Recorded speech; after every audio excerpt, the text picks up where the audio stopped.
The annual commemoration of World War I celebrations in Taita Taveta went on as usual, but low-key, unlike in the past. The Deputy Commander, Kenya Navy, Brigadier John Kiswa, led the celebrations, saying the government had started identifying African fallen soldiers during World War I between 1914 to 1918 in Taita Taveta. The celebrations involved the laying of wreaths at the Commonwealth Cemetery in Voi, Mactau, and Taveta Military Cemetery. Our reporter, Hezron Kimari, with details of that story from Taveta.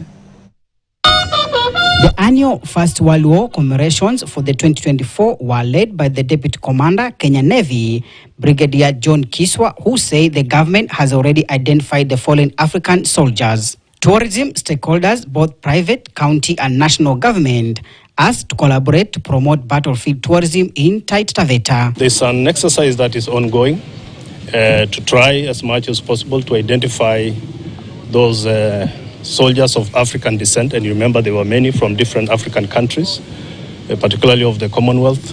And in due course, I'm sure we'll try and trace one by one. I think by now we have about 12 names that we already have. We have 2 sites in the sanctuary which were involved in the First World War. We have Mile 27, where the First World War took place and actual war took place, and a lot of souls were lost there.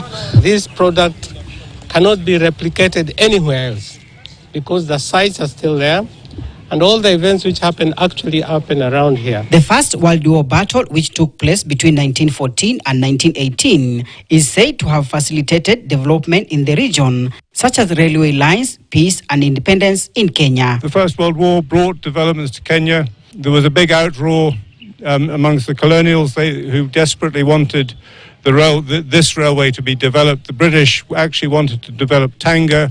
And also those Africans who participated as porters, who supported the war in terms of logistic support.